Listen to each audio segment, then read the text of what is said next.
Assalamualaikum warahmatullahi wabarakatuh. Alhamdulillah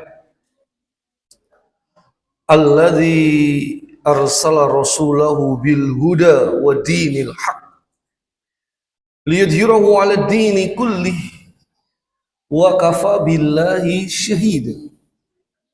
Asyhadu an la ilaha illallah wahdahu la syarika lah wa asyhadu anna Muhammadan abduhu wa rasul. Allahumma salli wa sallim wa barik ala nabiyyina Muhammadin wa ala alihi wa ashabihi wa man tabi'ahum bi ihsanin ila yaumiddin wa ba'd. Ma'asyiral muslimin rahimani wa rahimakumullah.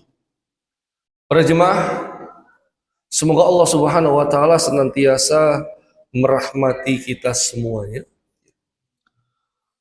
Dalam kesempatan kali ini, pembahasan tauhid kita masih belum beranjak dari al-imanu bil yaumil akhir. Iman kepada hari akhir. Setelah kita membahas arkanul iman dari awal, rukun iman dari awal, al-imanu billah, al-imanu bil malaika, al-imanu bir rusul, al-imanu bil kutub, maka kita membahas al-imanu bil yaumil akhir. Jadi insya Allah sampai al-imanu bil qadar, baru kemudian kita membahas tentang terkait kesyirikan, kekufuran, bid'ah dan lain sebagainya.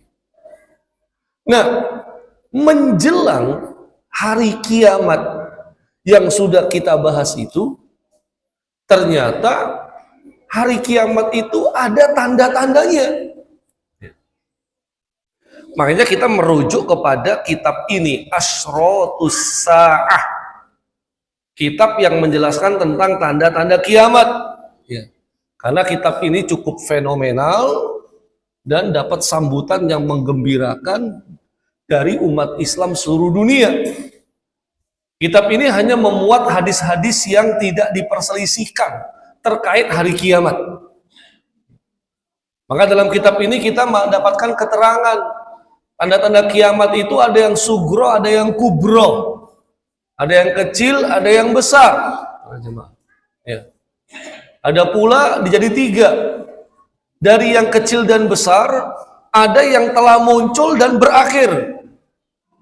Ada yang telah muncul dan senantiasa muncul sampai bertambah banyak. Dan ada yang belum muncul sampai sekarang. Nah, dalam kitab ini, tanda-tanda kiamat itu hanya 56 yang penulis masukkan. 56 ini, yang A sama B, itu jumlahnya 48. 48. A sama B. Jadi tinggal 8. 40, 56 kurangi 48. Tinggal 8 yang belum muncul. Yang sudah muncul misalnya nih, mengikuti orang-orang kafir. Rasulullah SAW beliau bersabda, la taqumus saa'ah hatta ta'khuda ummati bi aqdil quruni qablaha. Gak akan terjadi hari kiamat sampai umatku mengambil jalan orang pada zaman sebelumnya, shibron bi shibrin, wadira'an bi dira'in, sejengkal sejengkal, sehasta sehasta. Siapa umat sebelumnya, orang-orang sebelumnya? Dalam hadis ini disebut kafaris warum. Para sahabat bertanya, apakah mereka Persia dan Romawi? Beliau menjawab, kalau bukan mereka siapa lagi? Dalam riwayat yang lain disebut, ya, Al-Yahud wan Nasoro, Yahudi dan Nasrani. Rasulullah menjawab, faman, kalau bukan mereka, siapa lagi? Ini hadis cukup terkenal, cukup masyhur. Rasulullah SAW sudah menggambarkan perlahan, sedikit-sedikit, ya, sejengkal, ya, kita akan mengikuti Yahudi, Nasrani, Romawi, Persia, Majusi, umat-umat sebelum kita. Nah, Al-Imamun Nawawi rahimahullah, beliau memberikan keterangan. Yang diikuti apa? Maksiatnya, penyelewengannya, kekufurannya.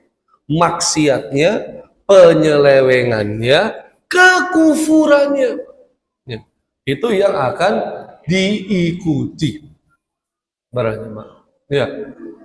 Misalnya, kalau kita ambil contoh, ya, ketika banyak, ya, anak muda ini kemudian mereka malah mengikuti yang bukan-bukan. Nah, saya bukakan sebentar. Nah, ini saya ingatkan lagi. Ya. Misalnya ini.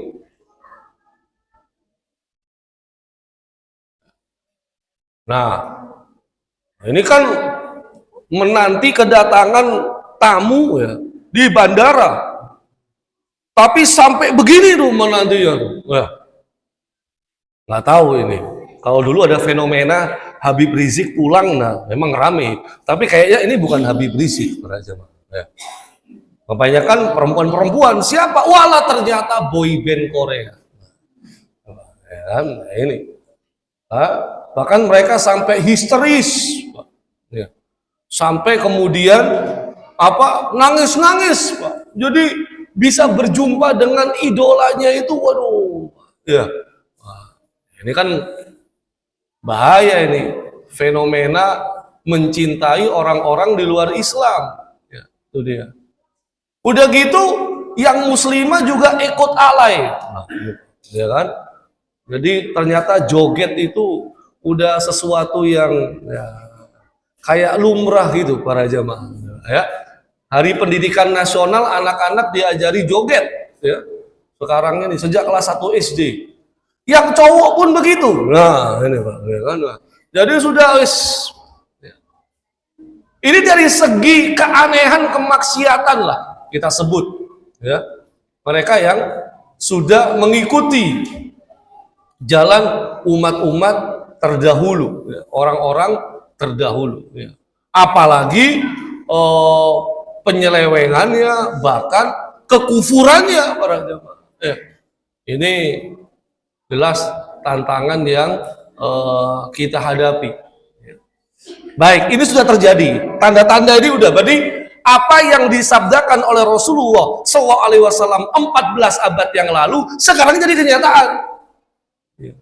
Karena apa yang diucapkan beliau pasti terjadi, akan terjadi, sedang terjadi. Berikutnya, yang sudah sedang terjadi, telah terjadi. Ini adanya oknum-oknum yang membela kesalahan. Oknum-oknum, ya, yang membela kejahatan. Siapa saja? Dan ini kan belum disebutkan, ya. Sayakunu fi akhiriz zaman surtotun. Di sini diterjemahkan surtoh ini para penegak hukum. Jadi bisa luas Pak, penegak hukum itu. Siapa saja, tapi oknum, ya. Ini peringatan bagi mereka yang diamanai jadi penegak hukum, Pak. Aparat bisa, jaksa bisa, hakim bisa, ya. Hadis Nabi ini bukan menuduh, tetapi hadis Nabi ini memberikan peringatan. Kalau kita diamanai jadi penegak hukum, hati-hati, jangan termasuk dalam hadis ini, gitu, Ya, itu dia. Makanya disebutkan surtatun yaqduna fi ghadabillah. Ya. Penegak hukum yang pergi dengan kemurkaan Allah dan kembali juga dengan kemurkaan Allah. Kenapa? Mereka bukannya menjadi penegak kebenaran, bukannya menjadi penegak keadilan, mereka malah terlibat dalam kejahatan. Dan di negeri kita ini, naudzubillah para jamaah, ya, jaksa terima suap, hakim tersangkut korupsi, ya, oknum aparat polisi, ya, waduh. Oknum ya, oknum. Cuman yang nggak tahu, mudah-mudahan oknumnya jangan semakin banyak, kan begitu. Jadi akhirnya kalau kita lihat netizen, kalau ada jaksa baik, pengacara baik, hakim baik, polisi baik, netizen tuh ngomongnya itu yang oknum. Yang baik itu yang oknum katanya. Ya, saking menurut mereka banyak yang buruk, naudzubillah, jangan sampai. Ya. Di mari mereka yang diamanai jadi penegak hukum jangan sampai terkena hadis Nabi ini. Bela kebenaran, bela keadilan, tegakkan kebenaran. Ya, membela yang benar, jangan membela yang bayar. Ya, ini sesuatu yang harus kita pegang teguh. Ya, kalau aparat polisi, mari kita merujuk kepada di negeri ini ada Jenderal Hugeng. Ya, saya belum lahir tuh kayaknya tuh, Pak. Saya belum lahir. Tapi terkenal itu Jenderal Hugeng. Silakan dicari. Kalau jaksa ada Burhanuddin Lopa. Ya, silakan. Ya. Merujuk mereka-mereka yang ada di penegak hukum. Jadi apa yang disebut Nabi 14 abad yang lalu sekarang jadi kenyataan. Lagi tanda-tanda kiamat yang sudah terjadi, sedang terjadi. Wah ini Pak. Walladzi nafsi biyadih, demi zat yang jiwaku berada di tangannya. La tafna hadhil ummah hatta yaqumar rajul ilal mar'ah. Nggak akan hancur umat ini sampai kaum pria mendatangi kaum wanita. Fayaftari syuha fit tariq. Ini ya. Lalu dia menggaulinya di jalan. Ya. Jadi artinya perzinahan merajalela. Orang berzina, orang melakukan hubungan badan di luar pernikahan sudah tidak malu-malu lagi. Para jamaah perlu ingat, survei nasional, ini pemerintah yang survei. Di kota-kota besar Indonesia, remaja-remaja mereka 50% sudah pernah melakukan hubungan badan. Kalau di Surabaya, berapa jumlah penduduknya, berapa jumlah remajanya, menurut survei nasional, 50% remaja kita, di kota kita, sudah pernah melakukan hubungan badan. Jadi sekarang itu, kayaknya hubungan badan itu sudah menjadi kebutuhan.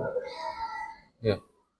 Makanya kalau ada oknum-oknum, ini udah semakin berbahaya. Kemarin kita dapat guru besar farmasi di UGM, profesor ini melakukan pelecehan kepada mahasiswanya. Belum selesai di situ, dokter yang lagi menjalani studi spesialis, kebetulan spesialis anestesi, ya, melakukan pelecehan, ya, kepada pasien. Bayangin Pak, ya. Pasiennya itu lagi nunggu bapaknya sakit keras, ya, dia lagi nunggu, tega-teganya ditipu, Pak, ya kan? Ternyata korbannya bukan cuma satu, banyak. Nggak lama ketemu lagi, oknum ya, oknum dokter kandungan, bukan viral, ya. Ya. Gila kali ini. Nah, Rasulullah mengabarkan, Pak, ya, Fayakuna khiyaruhum yauma idin yakul, orang yang paling baik di antara mereka saat itu adalah orang yang berkata, lawaroitaha wara'al hadal ha'id. Seandainya menyetubuhi wanita itu jangan di jalan, tapi di balik tembok. Jadi maksudnya karena rata-rata perzinahan itu sudah dianggap biasa, akhirnya ada yang kemudian merasa kalau bisa jangan di jalan lah, ya, tapi di balik tembok. Karena zaman naudzubillah, kita jangan sampai mengarah ke sini, ya.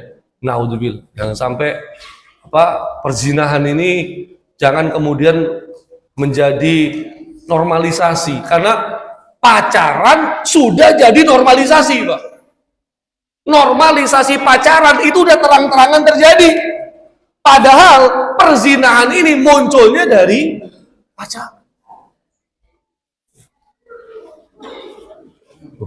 Ini kok saya doang yang minumnya berwarna para jamaah ya.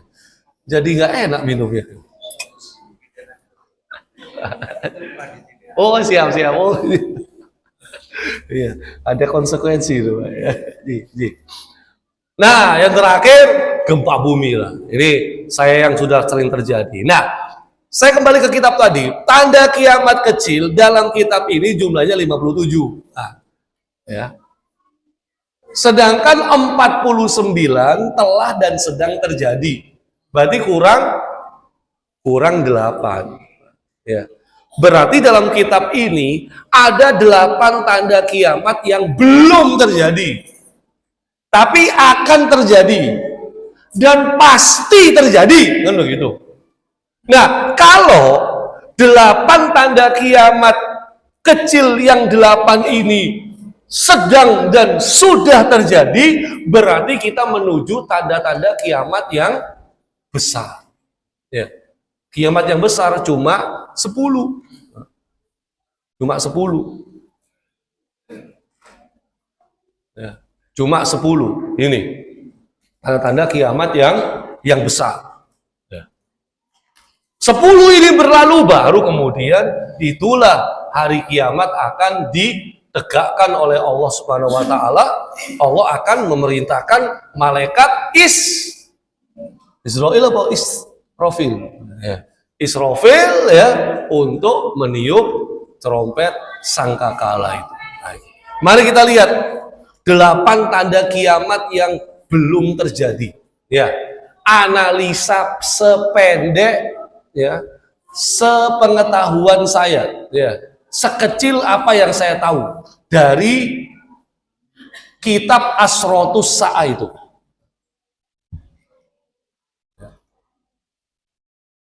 Satu, Sungai Eufrat menampakkan timbunan emas. Jadi ada Sungai Nil, ada Sungai Efrat. Kalau Sungai Nil yang bagian sisi Mesir, kalau Sungai Efrat bagian sisi Irak, Persia. Ya. Rasulullah SAW beliau bersabda begini, La taqumus sa'ah, nggak akan terjadi hari kiamat sampai Sungai Furat atau Eufrat, ya, itu mengering lalu menyingkapkan gunung emas. Orang-orang saling membunuh untuk memperebutkannya. Terbunuhlah pada setiap 100 orang itu 99 orang. Namun masing-masing dari mereka berkata, ya, akulah yang mungkin menjadi orang yang selamat itu. Para jamaah, ini kita pahami berdasarkan tekstual hadis, para jamaah, ya. Jadi beneran nanti gunung Efrat itu kering. Begitu kering, ternyata muncul gunung emas. Nah, kalau gunung emas kan nggak perlu sampai jauh-jauh ke sana, karena di Nusantara saja sudah ada gunung emas. Ya. Masalahnya gunung emas yang dimiliki yang ada di Nusantara ini belum tentu dimiliki oleh bangsa Indonesia. apalagi rakyat Indonesia. Belum tentu.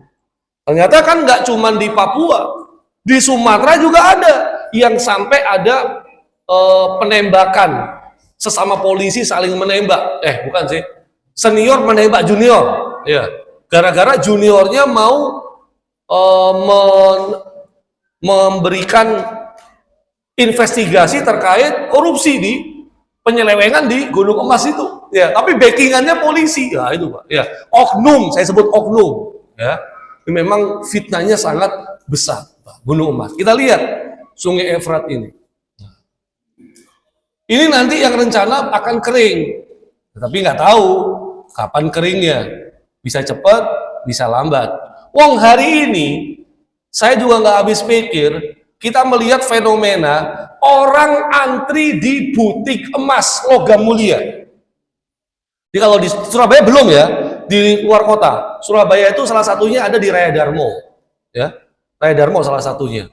Nah, itu di kota lain bukanya kan jam 8. Jam 9 malam sudah nungguin di situ, Pak. Supaya jam 7 antrian dibagikan, mereka sudah dapat antrian pertama supaya kebagian. Karena harga logam mulia naik terus.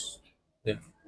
Pernah menyentuh angka sampai 1 gram 2,4 juta. Jadi emas sekarang naik terus. Makanya karena situasi kondisi ekonomi global yang serba tidak menentu, yang punya uang berpikiran lebih baik kita beli emas. Dan emas itu nggak pernah turun, kalaupun turun sedikit, tapi naik lagi. Cuma perlu diingat, kalau beli emas itu untuk jangka panjang. Maka kalau sejak dulu, 10 tahun yang lalu dia udah nabung emas, ya, hari ini harga emas yang dulu dia beli 1 gram 100.000, 200.000, 500.000 taruhlah. Hari ini 1 gram sudah hampir mencapai 2 juta. Jadi dia dapat keuntungan lebih banyak lah begitu. Walaupun untung banget enggak, karena kan emas itu nilainya tetap terjaga. Beda sama rupiah, uang kertas. 100.000 hari ini dengan 100.000 zaman dahulu, dengan 100.000 masa akan datang, semakin bertambah usia, uang 100.000 sudah nggak ada nilainya, kan begitu. Baik, Sungai Efrat ini para jemaah, sungai terbesar di Asia Barat Daya, ya. Jadi panjangnya 1.730 mil atau setara dengan 2.781 km, para jemaah. 90% airnya berasal dari dataran tinggi Turki. Ya. Jadi masih ada Turkinya. Bagian hulu Sungai Efrat terdapat ngarai-ngarai yang curam, bagian tenggaranya, nah ini melintasi Suriah dan Irak. Ya.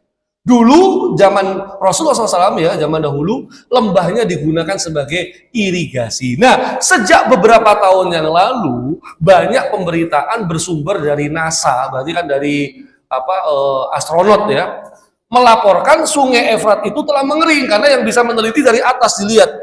Ya. Karena panjang sekali, Pak, 2.781 km, ya kan? Itu panjangnya. Dilihat dari atas. Sejak 2003 sampai 2010, debit air sepanjang sungai telah hilang sebanyak 144 juta kilometer kubik. Silakan dihitung 1 kubik itu berapa, ya.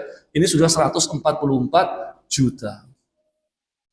Adapun salah satu faktor yang menyebabkan Sungai Efrat mengering adalah proyek pengembangan. Oh, ternyata, ya, jadi memang ada proyek pengembangan yang memanfaatkan air untuk mengairi 1, juta hektar tanah. Jadi kan biasa manusia untuk kehidupannya mereka ambil dari alam, kan begitu ya. Nah ini nggak tahu sampai kapan alam itu akan bisa mencukupi kebutuhan manusia atau lama-kelamaan sumber daya alam ini habis. Kalau udah habis kan kemudian malah bisa membuat bencana, para jamaah. Jadi dimanfaatkan oleh Turki, airnya jadi semakin mengering. Ini hadis yang pertama, ya. Sungai Efrat ngering, kemudian ada timbunan emas, orang-orang rebutan supaya dapat emas, para jemaah. Ya. Yang kedua, binatang buas dan benda mati berbicara dengan manusia. Ini termasuk tanda-tanda kiamat kecil. Ya. Rasulullah SAW beliau bersabda, "Walladzi nafsi biyadi."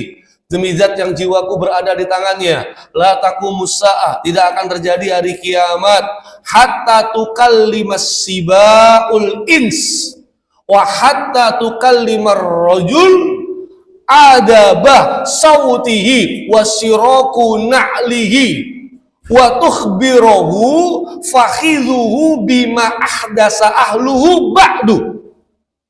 Rasulullah SAW mengatakan, ya, nggak akan terjadi hari kiamat sampai manusia dan binatang buas berbicara. Ojong cambuk berbicara dengan pemiliknya. Demikian pula tali sandalnya dan pahanya memberitakan kepadanya apa yang dilakukan oleh istrinya saat ketidakhadirannya. Kita terjemahkan yang paling atas saja, yaitu manusia dan binatang buas berbicara. Ya, ini kan gimana Pak ya? Kok bisa gitu Pak? Ya, nah, ini Allah alam. Ya, nanti kita lihat bagaimana para ulama menafsirkan, tapi secara tekstual, ya, nanti binatang buas itu bisa bicara, ya, bisa ngomong. Nah, ini belum terjadi Pak. Ya, jadi kalau belum ada yang bisa bicara bahasa hewan, kiamat masih lama. Ya. Tapi kalau udah ada yang bisa, wah, kiamat semakin dekat. 3. Ini juga belum terjadi para jamaah.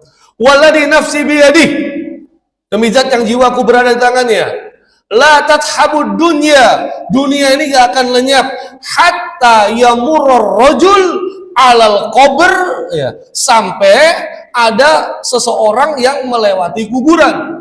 Kemudian dia berhenti di kuburan itu sambil berkata, ya laitani kuntu makana sahibi hadal qabr. Seandainya aku yang ada di kuburan ini.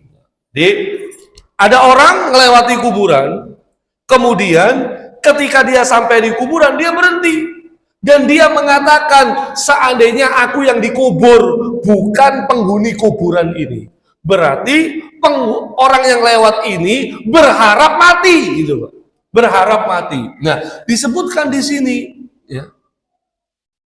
Kenapa kok dia berharap mati? Ya. Walaisa bihiddin illal bala. Dia berharap mati bukan karena agama, tetapi karena dahsyatnya cobaan. Para ulama kemudian menerangkan para jamaah, ya, mengharapkan kematian ketika banyak fitnah, ketika banyak ajaran-ajaran syariat diselewengkan. Al-Hafidh Al-Iraqi, ini ulama hadis para jemaah, itu kemudian beliau mengatakan, ya, menggantungkan harapan untuk mati dengan melewati kuburan mengandung isyarat bahwa kerusakan manusia saat itu sangat rusak.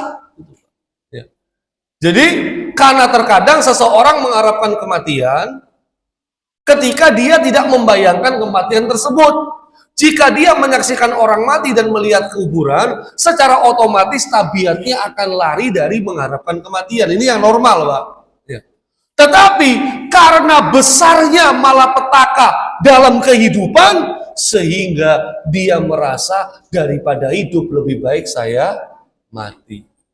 Nah, ini nggak tahu para jemaah, karena sekarang di kota-kota besar banyak ya anak muda maupun orang tua yang berupaya mengakhiri hidupnya, bunuh diri para jemaah. Ya, jadi sebesar apapun masalah, tiba-tiba mungkin karena godaan setan, karena imannya lagi lemah, banyak yang mengakhiri hidupnya.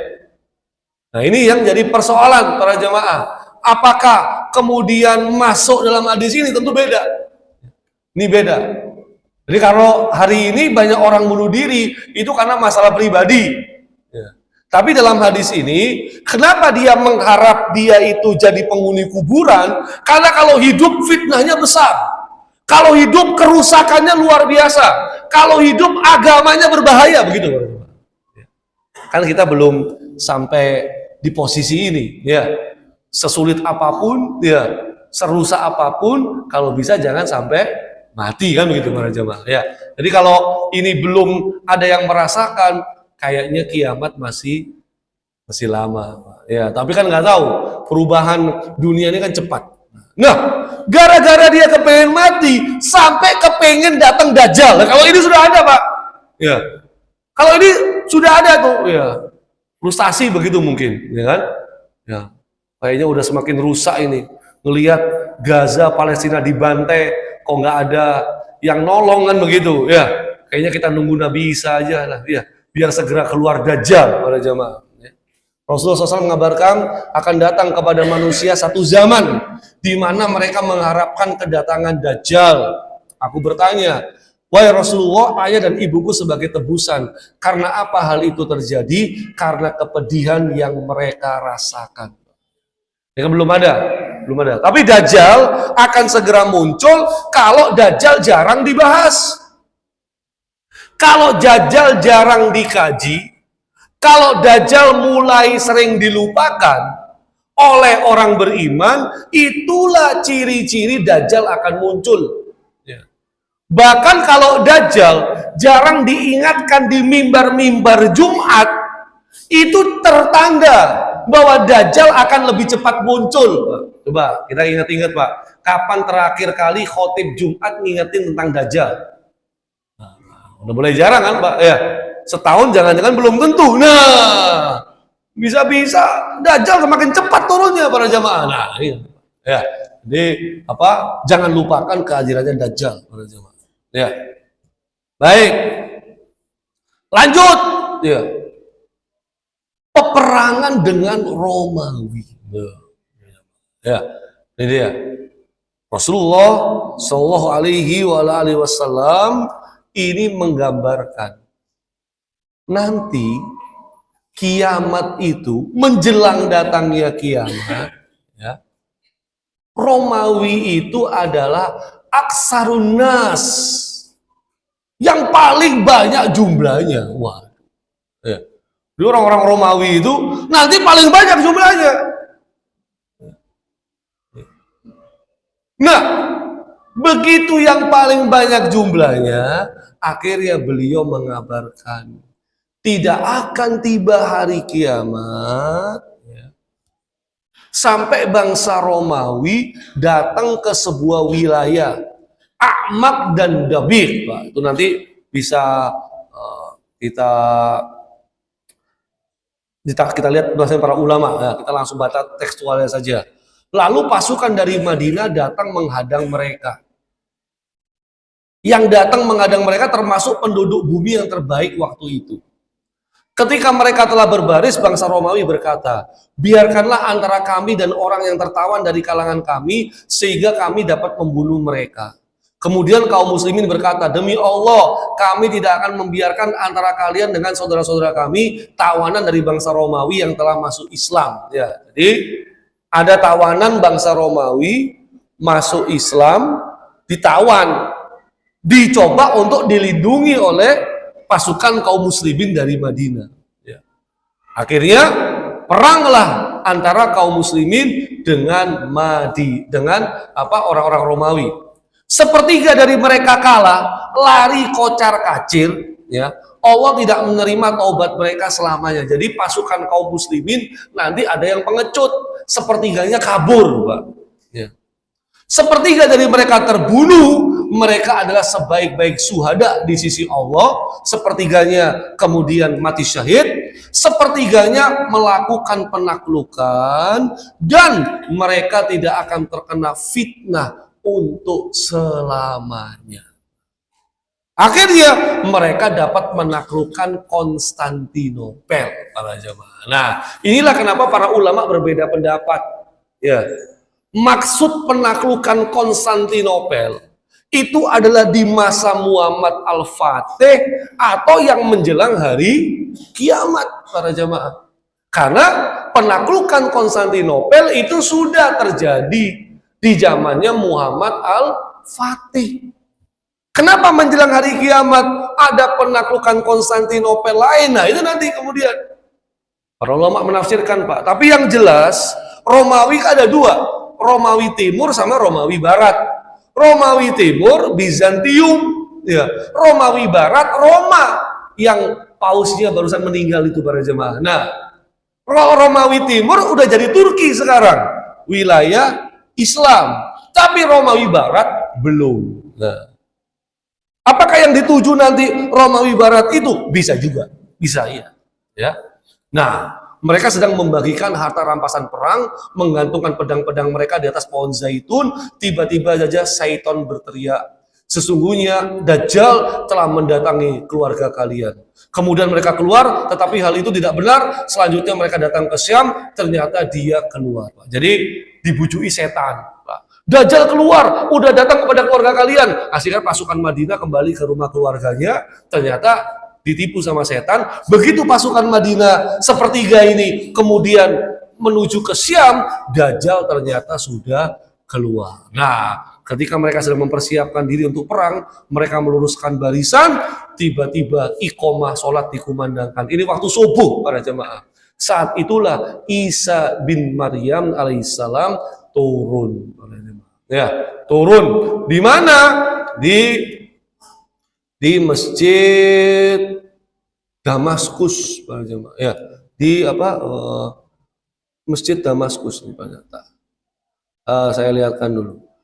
Bentar. Masjid Damaskus ini para jemaah. Kan hadisnya ini. Masjidnya masih ada para jemaah. Masjidnya masih ada. Nah ini. Di Suriah. Dan Suriah masuk wilayah Syam.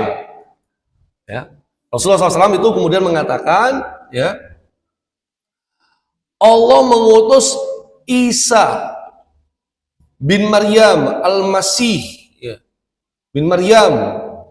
Lalu dirinya fayanzilu indal manarah al-baydha sarqiyah Dimas. Turun di Menara Putih sebelah timur kota Damaskus. Inilah kemudian para jamaah, masjid inilah yang disinyalir akan turun Nabi Isa. Karena masjid ini walaupun huru hara Bashar Assad yang rezim otoriter itu peperangan dengan rakyat Suriah, ya, masjid ini masih tegak berdiri. Masih bisa digunakan untuk ibadah. Nah, apakah banyak masjid-masjid lain hancur memang, tapi masjid ini masih tegak berdiri. Nah, apakah ini memang untuk menunggu turunnya Nabi Isa alaihissalam? Wallahu alam shawab para jemaah. Ini yang kita tunggu-tunggu, Pak. Ini belum terjadi, tapi pasti terjadi. Pasti terjadi. Mudah-mudahan dalam waktu dekat, Pak. Perang lawan Yahudi sampai Yahudi sembunyi di balik batu dan pohon. Batunya ngomong, pohonnya ngomong para jemaah. Perang dengan Yahudi udah lama. Sejak tahun 48, ya kan? Sama Zionis Israel. Tapi batu sama pohon ngomong, itu belum. Batu sama pohon ngomong, ya Muslim, ya Abdullah, hada Yahudiun khalfi, fata'al, faktulhu. Wahai Muslim, wahai hamba Allah, ada Yahudi di belakangku, kesini, bunuh dia. Illal ghorqot, kecuali pohon ghorqot. Karena pohon ghorqot pohonnya orang Yahudi. Para jemaah, pohon ghorqot itu sekarang jadi pohon yang banyak ditanam oleh orang-orang Yahudi Israel Zionis di rumah-rumah mereka. Berarti jangan-jangan mereka beriman kepada hadis Nabi. Memang iya. Mereka memang beriman sama Nabi Muhammad. Mereka tuh tahu Nabi Muhammad seorang nabi, tapi mereka nggak mau mengimaninya karena hasad, dengki, iri. Nah, beberapa hari yang lalu kita dapati Israel kebakaran, Pak. Para jamaah kalau lihat videonya ya, kebakarannya itu dari akar pohonnya, Pak. Jadi pohon itu terbelah, apinya itu dari akar pohon, Pak, dari dalam pohonnya itu sendiri. Jadi bukan di bawah angin, kemudian kena ranting daun, ya, kemudian seperti di Los Angeles itu, bukan Pak. Apinya itu muncul dari dalam akarnya. Jadi fenomena alam dengan takdir Allah yang sangat menakjubkan, Pak. Ya, kita berdoa mudah-mudahan apinya semakin membesar kena ke tentara Israel itu para jemaah ya. Nah, ada berapa tadi Pak? Kurang berapa tadi itu? 8 ya? 8 ya? Kurang berapa berarti? Kurang 3, pas ini Pak. Ya, pas. Madinah mengusir orang jelek, Madinah hancur di akhir zaman. Wah. Madinah hancur. Madinah hancur, Pak. Loh, ya kan? Madinah sekarang boleh, waduh, menjelang hari kiamat, Madinah hancur. Akan datang satu zaman kepada manusia, di mana seseorang berseru kepada keponakannya dan kerabatnya, mari kita menuju kepada kemegahan. Sementara Madinah lebih baik bagi mereka jika mereka mengetahuinya. Demi zat yang jiwaku berada di tangannya, tidaklah seseorang dari mereka keluar darinya karena benci kepadanya, melainkan Allah akan menggantikannya dengan orang yang lebih baik darinya. Ingatlah, sesungguhnya Madinah bagaikan alat peniup api yang digunakan tukang besi yang mengeluarkan kotoran. Kiamat tidak akan tiba sehingga Madinah mengeluarkan orang-orang jeleknya. Jadi kalau ada orang berangkat ke Madinah niatannya jelek, menjelang hari kiamat Madinah nggak nerima. Dibuang orang-orang jelek itu. Nah, tetapi kalian meninggalkan Madinah dalam keadaan yang paling baik. Tidak ada yang mendatanginya kecuali al-awafi. Ya, maksudnya apa itu? Binatang buas dan burung. Ya. Jadi nanti Madinah itu kosong melompong, yang ada di sana binatang buas dan burung, dan orang terakhir yang diwafatkan adalah 2 orang penggembala yang menggiringkan kambing. Jadi nanti Madinah itu sepi. Ya. Madinah sepi. Cuma ada binatang buas. Riwayat yang lain ya, kalian akan meninggalkan Madinah dalam keadaan yang paling baik sehingga anjing atau serigala masuk ke dalamnya, kemudian kencing di sebagian tiang masjid atau mimbar. Loh, para sahabat tanya, untuk siapa buah-buahan saat itu? Untuk al-awafi, untuk burung dan binatang buas. Ya. Di Madinah kalau sekarang rame, nanti akan kosong melompong Pak, menjelang hari kiamat. Nanti hancur juga itu Madinah. Madinah dia hancur, apalagi Surabaya, ya, menjelang hari kiamat. 7, angin lembut mencabut roh. Nah, ini nanti udah benar-benar sudah injury time ini, benar-benar sudah mau kiamat. Tiba-tiba saja Allah mengutus angin yang lembut sehingga angin tersebut mengambil mereka dari bawah ke tiak mereka. Jadi anginnya lewat gitu aja langsung meninggal dunia.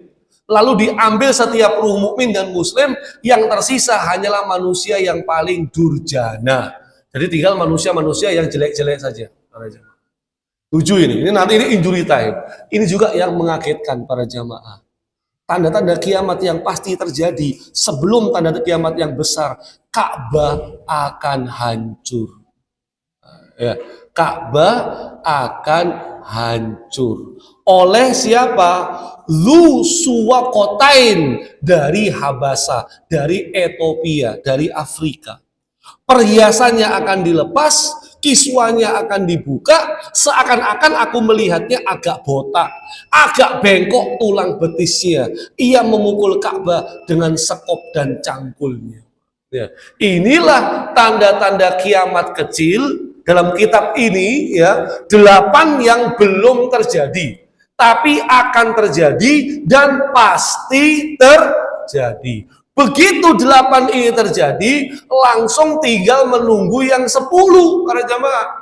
Begitu 10 terjadi, baru itulah muncul ketetapan Allah hari kiamat. Hari kiamat, hari kebangkitan, hari pengadilan di padang mahsyar, sampai endingnya surga dan neraka. Mudah-mudahan ada usia, ada kesempatan, ada waktu luang, ada kesehatan, kita akan tuntaskan sampai iman kepada takdir. Amin. Allahumma amin. Nasrun minallah wa fathun qarib wa basyiril mu'minin wa lafu minkum. Assalamualaikum warahmatullahi wabarakatuh.